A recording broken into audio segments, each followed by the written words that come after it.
I'm Megan Skidmore, and welcome to the Beyond the Shadow of Doubt. I'm a woman, daughter, sister, spouse, mother, life coach, and person of faith on a mission to normalize asking questions and allowing doubts on a faith journey and all aspects of life. Join me as I bring this traditionally taboo topic out of the shadows of shame and into the light. I firmly believe we normalize through more talking and engaging in discussion. More talking peels back, exposes, and erases the layers of shame associated with asking questions and allowing doubts. When we are more authentic about our journey, we are more powerful because shame has no power in the face of authenticity.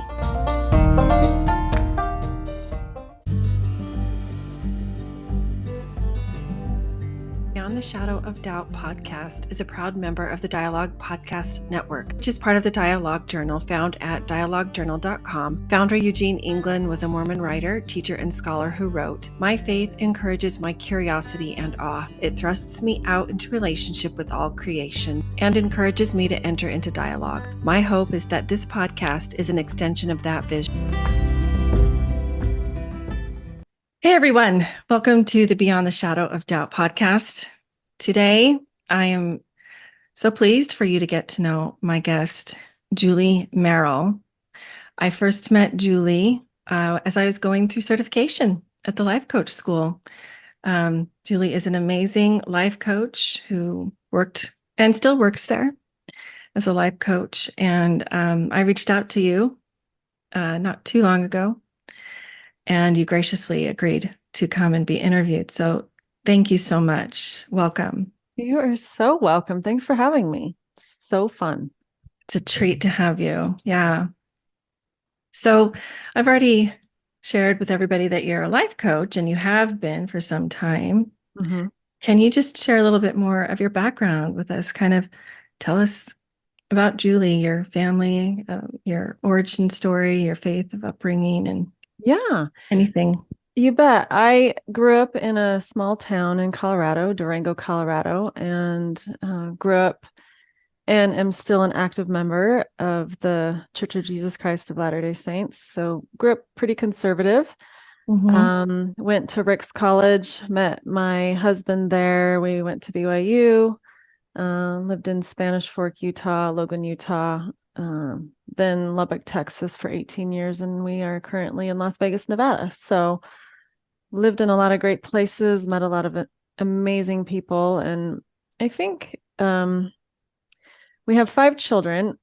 We have 5 children, and I think when our youngest was in probably middle school, I was like, okay, what am I going to do with my life? I'd done a few odd jobs here and there, but I remember coming upon the Life Coach School podcast and thinking, oh, I had no idea that I could actually choose what to think and change thoughts. And it was all a very new concept to me. So in 2019, I joined that program and became a coach in May of 2020, and I've worked for and with the school ever since. So I went through master coach training, and it's been an amazing experience. So you started at the school in 2020? Mm-hmm. Yes, I'm coming up on 4 years now. That's the year I started certification. So I did not realize that you were so new. Yeah. It's been an amazing journey. I've loved every minute of it. You're an amazing coach. Thank you. So apart from working at the life coach school, you also have your own coaching business, yes? Yes, I am a sex educator and coach for women. I grew up not even really being taught about sex or sexuality or anything like that. I mean, it was the 70s and 80s. I think it was a very taboo subject to talk about ever. And I think through marriage and having children and thinking this is supposed to be a great part of life, and it's not. And we had a lot of struggles, which I think most couples do, because especially if you grow up in a conservative faith and nothing is talked about, I mean, I think there are struggles because we just don't have knowledge. And so a few years ago, it was made very clear to me that this was definitely the path that I wanted to go and help women figure it out. That's awesome. As soon as you said the word sex, like it's, yeah, the 70s and 80s, the Gen Xers, yeah, we just didn't talk about it, not No, much. no. And so, like you said, there wasn't a lot of information, but even if it was brought up, there was generally, it was taboo. There was often shame associated with it, or it was just less okay to talk about for sure. Right. And I mean, there probably were books. I remember when I got engaged, my mom put a book on my bed called The Act of Marriage. And it was helpful for like even knowing what sex was, because I don't even think I knew what that Mhm. was. Even in high school, I didn't know. I didn't hang out with people who talked about it much. And if they did, I didn't get it. And so it was just, I mean, I was just very I naive. love that you're just being totally honest about it. I mean, it's true when you're raised conservative. Yeah. Yeah, I mean, I had the maturation talk in fifth grade and Mhm. the health class in 11th grade. And basically, the health class was basically how to not get pregnant and all the different kinds of birth control. But I didn't know anything about my parts, about anything, even about a male's anatomy. I knew a little bit, but I just didn't know how it all worked together. And that was just kind of my story. And it's okay. I think so many of us have gone through that, Mhm. and our parents were never taught to educate us that way. Their parents probably didn't tell them. I Yeah. mean, there are some exceptions, but I don't Yeah. blame them. It's just it wasn't anything that was done. Yeah, for sure. No blame. Well, I have been really looking forward to our conversation. Um, one of my goals in this podcast is just normalizing faith journeys, that they're all different. They all look alike and they're unique to the individual and they're beautiful. Mm-hmm. And so I've been looking forward to getting to know your journey. And it's ongoing, right? There's no end point. Right. We talk so much about child development, but how much do we talk about adult development? And So I true. we are all in that adult development, and like faith journey, sex journey, family journey. There's so many journeys that we're on. Yeah. Just And because we're no longer sitting in a brick and mortar classroom doesn't mean the learning has stopped mhm. or And we the have so question. much, yeah, we have so much Question. access to Yeah. information now.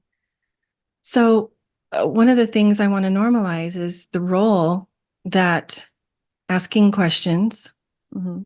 and allowing doubts plays in our faith journey. Hmm. Sometimes that can bring up, people are afraid to bring those up. People are afraid to be the one to acknowledge out loud.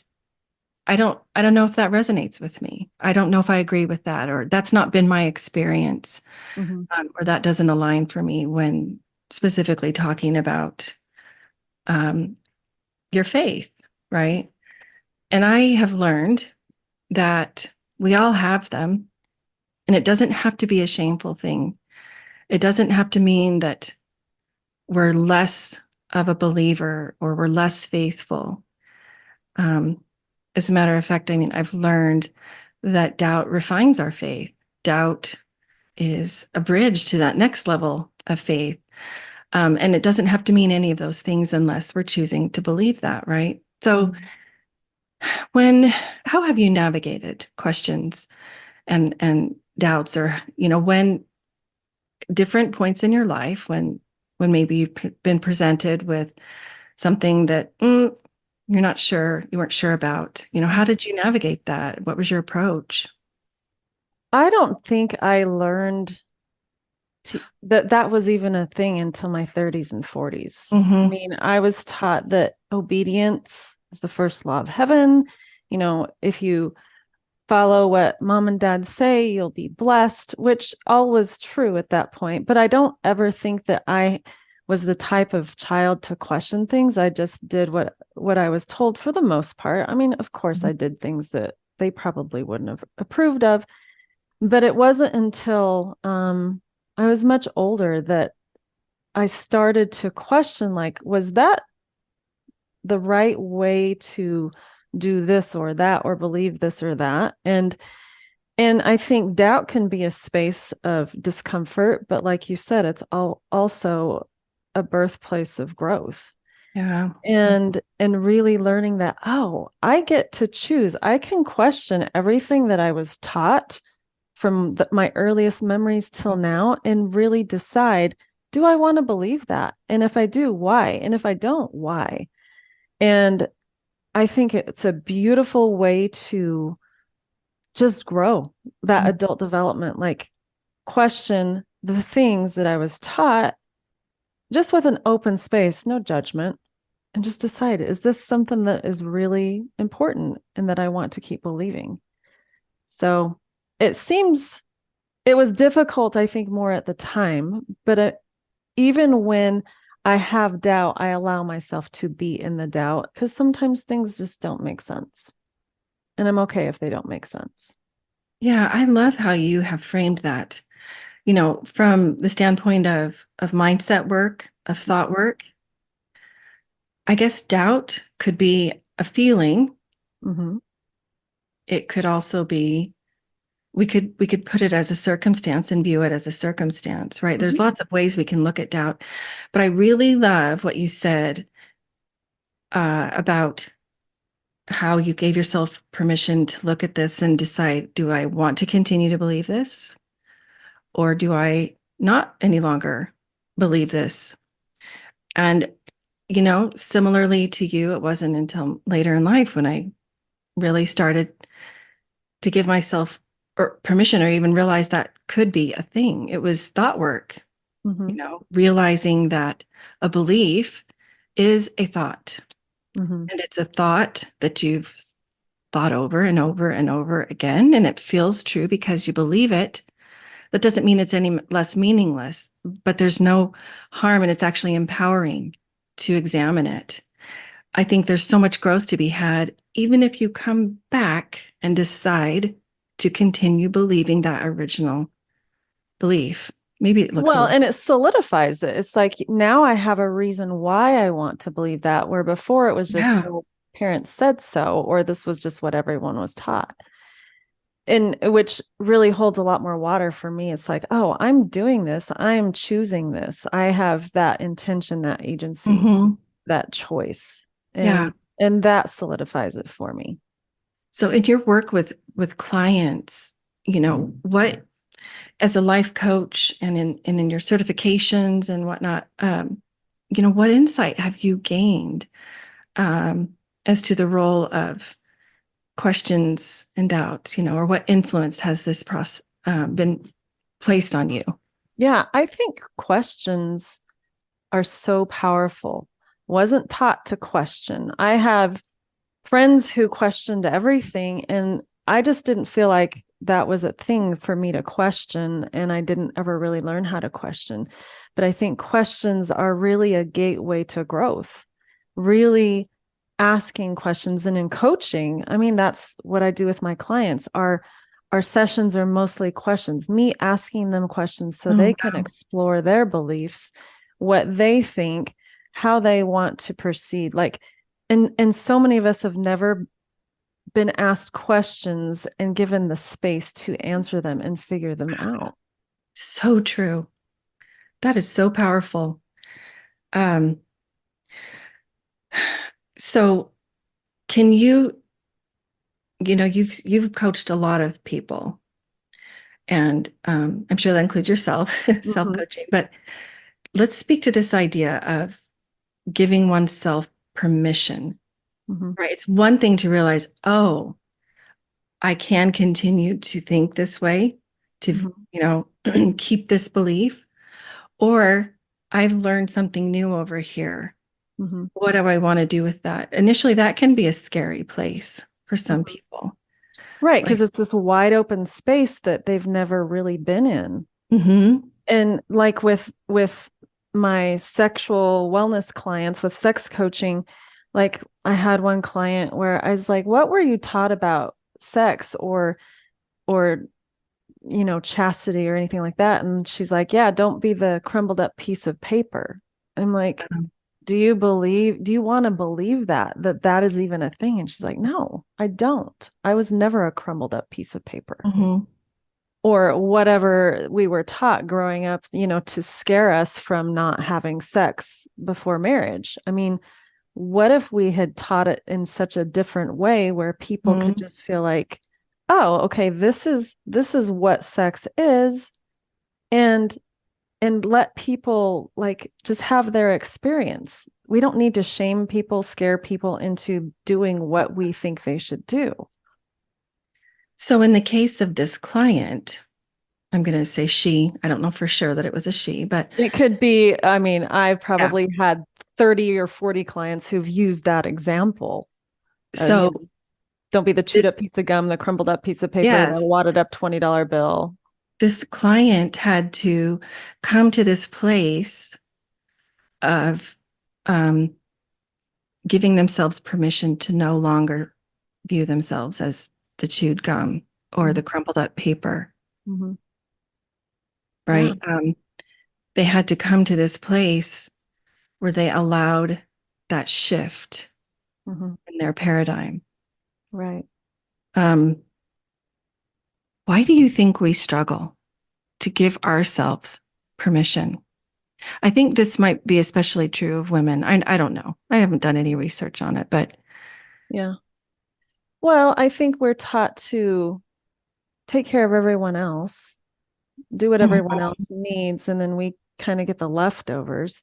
We don't even give ourselves permission to take time for ourselves. And I think giving ourselves permission to be a human, to be a woman, to be, whatever it is we want to Yeah. give ourselves permission to be is difficult because we're taught to look outward and take care of everyone else outside of us. And I think giving ourselves Mhm. permission to even pay attention to ourselves wasn't something that I was taught much. And I had to grow into that because it was modeled, mothers in the 70s took care of everyone and then they took care of themselves Mhm. later or last or when no one else was watching. And I Yeah. think it could be something that women do struggle with. And maybe it's not as big of a problem now with everything that we're surrounded with. Like we do know that it is important to take care of ourselves, but giving ourselves permission to not feel guilty about that might be another thing. Yeah, that is so true. We don't give ourselves a lot of permission to put on hats of all sizes and shapes. Mm-hmm. That's true. Um, you are a master certified life coach. So you have had plenty of time to really do your work, is what they call it. Really um, examine some long held beliefs um, and choose whether or not to keep those and release the ones that no longer align with you Mm-hmm. or serve you. Mm-hmm. So, in your personal faith journey, well, let me preface this with a lot of times, um, a significant event can kind of give us that push, we could say. Mm-hmm. Maybe we're feeling pretty comfortable, no reason to question very much. Mm-hmm. There's a lot of current issues out there today that are causing a lot of people of conservative Christian faith to have questions and to have doubts, whether it's the role of women, whether it's the treatment of sexual abuse victims, whether it's the way money is handled, Mm-hmm. or the treatment of, our queer siblings. Can you think of a time like where you have had kind of a push and you've really had some questions and doubts come up and what you did with that and maybe even how your training helped you navigate it? Yeah. I I think that seeing people in all different stages of life, all different parts of the world. In my work with the life coach school, I mean, we're a worldwide company. We see people from everywhere Yeah. and from every walk of life. I mean, I cannot even consider any other type of work where I could have that exposure to so many people and so many different things. And I think I don't know that I have had an event or anything like that where I have questioned. I think in my work, I have been able to see humanity, like Mhm. really, really, really tough things, all the things that you've mentioned, and just an outpouring of love that has just it's placed in me. When I connect with someone on a screen, I instantly see their humanity and love them for that. And I think that it never really caused me to question anything, but it really solidified like we are all together on this earth and in this, whatever this is. Yeah. And that to me really has strengthened my faith as like God telling me that these are all of my children and I love every single one of them, no matter who they are, what they're going through, just that love that I've been able to feel. Now, there have been times where I have questioned, like, is this it? Is this why we're here? And it's always like, yeah, and there's more. And just wait, and you're gonna see. Mhm. So I I really have appreciated those glimpses into people's lives who trust me Yeah. enough to tell me what they're going through and to be able to feel that love for them. There's nothing like it. That is really beautiful. That is so true. There are lots of clients and students at the Life Coach School from all Mhm. over the world. Mhm. So clearly, you're able to create this safe space within the coaching container. You work with clients one on one, Mhm. and that safe space, I define it as you're able to listen to them, hold space for whatever it is that they're feeling, whatever it is that they're experiencing, without judgment Mhm. and without um, jumping in to tell them what you think they need to do Right. Because or I that have they're no doing it the idea. wrong way. Yeah, I have no idea what their Yeah. path is. And that has been so helpful in navigating motherhood and grandmotherhood and friends. It's like I have no idea what their journey and their path is, but I can love them in their Hmm. journey and their path. And that's been really, really exciting. And even turning that to myself, I can love myself in my own journey and my own path. Yeah. And I love within that container is something you said at the very beginning. You ask questions. That's how you help them to, raise their awareness of what's Mhm. going on for them. Mhm. Um, and to branch out a little, you said we are all in this together. Mhm. And when I think of our faith communities, uh, I've talked with enough people. Each community is different. Mhm. Some have safer spaces Mhm. within which to talk about things that are on their mind or on their heart Mhm. that are bringing them pain that don't make sense to them. And in others, it just varies. Some places are safe, some are not, right? Mhm.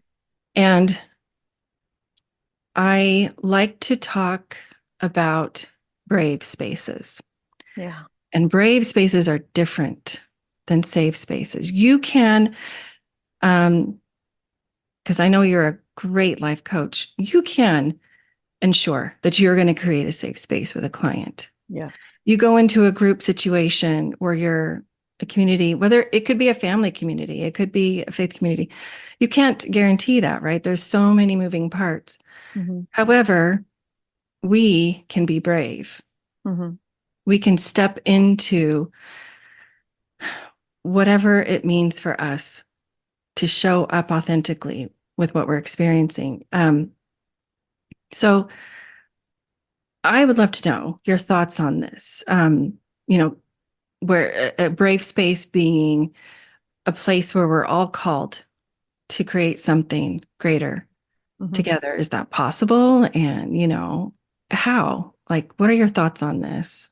Yeah, I think bravery is one of those really uncomfortable emotions. It's like courage, you know. Yeah. It doesn't feel great when we're brave all the time. Afterwards, it might feel better, Yeah. but that moment when we're brave doesn't feel very good a lot of the times. And I think that that's so important because if we can all step into that brave space and show up as ourselves, it gives other people same permission to do so. Sometimes when we're brave, others follow. Sometimes we're the only person choosing to be brave and to be vulnerable and to say, you know what, this is who I am. This is what I believe. And I'm okay with that. And if you're not, so be it. Mhm. But what a wonderful revolution to, especially for your invitation, to invite people to stand in their brave space, because I think it's definitely an act of vulnerability, and Mhm. it shows that we're willing to be known and we're willing to allow others to know us as we want them to know us. And it doesn't feel good. And if we just expect that it's not going to feel good, we might do it more often. Mhm. Yeah, it's totally normal for our nervous system to get activated Mm-hmm. when we step outside of our comfort zone, Mm-hmm. right? You know, the three zones, our comfort zone, our zone of discomfort, and our zone of panic. Mm, When we feel ourselves uncomfortable, that's okay. I love what you said. If we can just, I believe it's a skill that we can mm, grow to tolerate discomfort. But there's a difference between that and then acting out of the zone of panic. You know, I right. highly discourage that. There's no growth that Mm-hmm. happens if you're acting and you're from the zone and you're in the zone of panic. And I would add, this is where hiring your own life coach is can be so helpful. Just Right. like you said, sometimes others will follow suit when you step into your vulnerability, sometimes not. Mm-hmm. It can be very helpful to have that somebody who has your back, somebody who you can go to and process and how did this go and what do you think and what Yeah, I have my own coach and I am so grateful because when things come up, it's like, oh, okay, I have this person that I'm safe with yeah, who will listen, who will ask me questions, who will help me process. And it's amazing because yeah, sometimes I can't do it on my own. A yeah, lot of times I can't because I'm so in the weeds. yeah. Tell us what you mean by that. That's a phrase that I we hear often as Mhm. life coaches, but tell us what it means to be in the weeds. Well, I like to explain it as, we have the prefrontal cortex part of our brain and then what we call the lizard brain or the primitive brain. Yeah. And that primitive brain of mine, I finally decided to name her during my master coach training because she was there so often and so loud and the self-judgment was just top of mind all the time. Her name's Lola. I think she's great now, but then I did not like her. But listening to the primitive part of my brain so much often, I would not activate that adult prefrontal cortex. I was living in that panic place a Hmm. lot of the time. And in the weeds with that primitive brain is not a fun place to be. And so I finally decided, okay, I need to have a relationship with these parts of my brain. Hmm. That adult brain needed to come in and be the caretaker of that primitive brain. And there's nothing wrong with Lola and what she's doing. She's just doing what she's trained to do, keep me safe, keep me comfortable, not expend a lot of energy. Like her job is to keep me in the same pattern of consistency and just Hmm. no growth. But my adult brain, my prefrontal cortex, that's the part where growth Yeah. is planned. It's logical. It helps decide how we are going to proceed. And marrying the two, at least like just having that adult brain come in and say, yeah, of course this is uncomfortable and that's okay, Yeah. and Yeah. this is what we're going to do and I'm going to take care of you and we'll make it. And Yeah. so when I'm in the weeds, I'm like thinking with my primitive brain more often and not accessing that adult prefrontal Yeah. cortex part of me. Yes. Yeah. Primitive brain is when I mentioned earlier, we can get activated when we're stepping into our vulnerability. That's Mhm. definitely It seems very unsafe. Lola. Yeah. I love now I gotta name mine. I'm gonna be thinking about that for a while. Yeah. I mean, I don't even know anyone with that name, but I just like the way it sounds. And I looked up the meaning in it. I have it on my wall. Lola means Our Lady of Sorrows. And it went on to describe understanding the sorrows in life is necessary to experience joy. This is an Mhm. opportunity for me to be in tune with my emotions. And I thought that's perfect because Yeah. there's that relationship where she wants to be comfortable and the other part is Yeah. like we want to grow. and it Yeah, doesn't feel great. you bring up emotions. That's another really important part of our work, helping Mhm. our clients feel those uncomfortable emotions. Mhm. Most don't have a problem feeling the joy and the excitement and the happiness and whatnot. But tell us a little bit about what that's like for you, helping because we're not really taught to feel our feelings. We're No. we're not even taught that it's a thing or that it's okay or what that might look like. Yeah, and I think many of us from a very young age turn them off or suppress them. Mhm. We don't know what to do with them. I think, watching my children raise my grandchildren, it's like, oh, there is so much more room for emotion in Yeah. parenting now, which is a beautiful thing. It's like, oh, we've got some big emotions, let's talk about it. It's okay to feel angry. It's okay to feel sad. It's okay to whatever. And here are some ways that we can get that out. And I remember when I was in therapy, anger was my emotion of choice. I had a more difficult time feeling the joy, feeling the happiness, feeling Yeah. those good emotions. I didn't know how to do that. And I think when we give ourselves the opportunity to even become more emotionally literate, so good. Yes. Yes. And as far as a faith journey is concerned, I Hmm. think it's so important to become more in tune with our emotions Hmm. so that we can realize that just because something is uncomfortable, Hmm. just because something is um, causing us to feel a little bit anxious, a little nervous, doesn't mean we've lost our divine direction, doesn't mean we've lost that connection Hmm. with God or with the Spirit or the Holy Ghost. Hmm. An uncomfortable feeling is an uncomfortable feeling, and it's important to get behind what that feeling, what is behind that feeling, I guess, Yeah. and not automatically assume that you're not in, spiritually speaking, you're kind of off, if that makes Right. sense. Many of us, I mean, are in this space where we may not really feel a lot of emotion or spiritual, I don't know, spiritual influence. And I think I used to worry a lot about that. I had to figure out how I felt the spirit because like my husband, he's like, when I feel the spirit, I'm just warm from head to toe. And I'm thinking, that sounds horrible. It sounds like a hot flash. For me, it's just more of this calm or just certainty or it's nothing big. And it's like, oh, okay. It's more of a thought in my mind rather than a feeling in my body. And I had to come to the point where it's okay to feel the spirit or peace the way that I feel it. It doesn't have to look like everyone else's experience. Yeah, so true. So important. And that's all a part of getting to know oneself. That's why I Mhm. love coaching work so Mhm. much. So we can learn what is uniquely us Mhm. and love that and embrace that and celebrate it versus compare it to, well, this person said it needs to look like this. Yeah.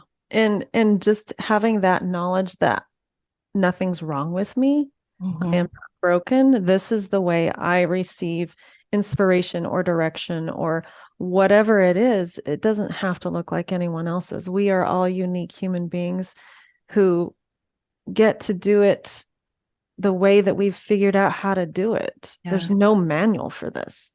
Yeah. Yeah, that's so beautiful. I love that so much. I love your insight. I know it's been super helpful for me and I hope that it is for those that are listening. A final question that I always like to ask my guests. Mhm. The name of my podcast is Beyond the Shadow of Doubt. I picked it Mhm. on purpose, dropped the A on purpose because I wanted to start to see doubt as a not to me a shadow over it is like some negativity or Mhm. that it's taboo, right? So I'm Mhm. wanting to look beyond that. So what does it mean to you to live beyond the shadow of doubt? Is my question. Um, I think it means that doubt is going to be with me my whole life in some way, shape, or form. And if I accept the fact that it's going to be there as part of my life. I see it as a circle, and that I can step anywhere out of that shadow of the doubt on that circle and still feel like I'm okay. Like I don't Mm. have to be rid of it in order to live. I can live with doubt, and Mm. I can have that with me, and it's okay. There's nothing wrong with doubt, and I can rely on the things that I am sure of and still have doubt in any part of my life. I love that so much. We can take it with us. We don't have to, we can hold two things at once. Yeah. Love the imagery of the circle. Yeah. So And beautiful. and if that circle has a shadow, we get to walk in it and through it and away from it and towards it. I mean, there's no one right way to do doubt. Mm-hmm. That's awesome. I love that so much. Um, is there anything else you can think of that you haven't had a chance to address that you would like to share with us? Anything else on your mind? Um, I love how you're normalizing having doubt. I think that is something that is so important that I never grew up with. Mm-hmm. I didn't even think of this, but I'm just so grateful that you are out there saying that it's normal to have doubt. It's normal to have questions. Ask the questions. That's how we learn. That's how we grow. It's okay to be where you are. When we accept where we are, it makes us so much more ready to progress and learn and take the next little step, whatever the right step is for us, that next step. And we can still have doubt and take the step, and it's okay. And we can take the next step, whatever it is. And it doesn't mean anything's gone wrong. No, no. What No. if it was just like something that we accepted as part of this human experience? Just like uncertainty. Yes, It's agreed. okay. Yeah. Agreed. 100% agreed. Well, that's amazing. Thank you so much for that. Just a few more quick questions, Yeah. so we can get to know you. And seriously, just looking for one or two word answers. Just the first thing that comes to mind. Sounds Okay. great. Yeah. So tell us what your favorite book is, Julie. Well, right now, it's probably the Boundaries book by Cloud and That the one with Towns. the big pencil on it? Yeah. Okay, Yeah. I I just think started boundaries are that one. important. Yep. So good. That is. Are you an introvert or an extrovert? Introvert. Okay. Totally and completely. And who is your favorite artist? Oh, I don't even know if I have a good answer for that. I couldn't give you an answer for that. Too I many liked to name. Yeah, and it's just there's so many different phases of life where I think this is beautiful, and this is beautiful. So, Mhm. yeah, I couldn't give you a good answer on that one. No worries. Are you a night owl or a morning lark? I would say neither. Neither. Um, I like going to bed and I early and I like sleeping in. So I think I'm just like a, you know, 2 in the 8 a.m. to 2 p.m. kind of that's my time. So yeah, That is the best answer I have ever gotten for that question. I love that so much. if I could go to bed at 9 and sleep till 9, I would, but I don't. Oh my gosh, that is hilarious. I love that. Okay, do you do still or carbonated water, or are you a diet soda fan? I do just regular plain old water, my favorite beverage in the world. Chocolate Oh, milk comes in second, but I oh definitely really? am a water person. Yeah. Chocolate milk. Okay, and do you have a celebrity crush? Hmm. Well, my husband would say, yeah, and it's him, but I don't think anyone would even know who he is. So, um, I think Hugh Jackman is really great. So talented in so many ways. Mhm. And he So, has an Australian accent. of course, very nice to listen to. And finally, the furthest place that you have traveled. I would say Singapore. Ooh, Super fun place to go. one day I want to go there. How Yeah. fun. Yeah. Did you just love all the street food? Oh yeah, it was I've heard amazing. such We good were things about we it. were there for 2 weeks. It was just very clean, very safe, Mhm. very beautiful, just so interesting. That is so cool. Yeah. Well, Julie, if folks wanted to connect with you or reach Uh-huh. out, Yeah. what would be the best way that they could do that? The best way is to find me on my website. It's juliemerrillcoaching.com. Okay. And there's lots of different ways to connect with me on that. So if they Okay. want to have a free 30-minute consult call, I do coach on sex education and sex coaching, but I also coach on everything else because even when Okay. we talk about those things, there's always lots of things that come up with relationships and money and pick a thing. So I'm Definitely. open to coaching on everything because that's what I do. It's all intertwined. So is that Merrill, Merril? 2 L's. So Two L's. Merrill. Yes. Okay. I will leave that in the show notes. Thank you. Julie, it has been a pleasure to have you today. Oh, Thank you for making time out of your schedule to join me. anytime. Thanks for having me. It's been so fun. First Friday's free coaching, a confidential group to bring all the questions, vent frustrations, share fears, express doubts. Navigating a new and uncertain reality is hard enough. Let's remove the worry of judgment from others. In this group, I will help you help yourself so that you can be there for your child, family, loved ones, and for you too. Click the link in the show notes to sign up. You must complete the agreement. Hopeful Spaces is a Dallas Hope Charities component of Hopeful Discussions, sponsored by Mercedes-Benz Financial Services USA. It's a free monthly parent, ally, or caregiver support group facilitated by Megan Skidmore Coaching. Email chc@dallashopecharities.org for more info.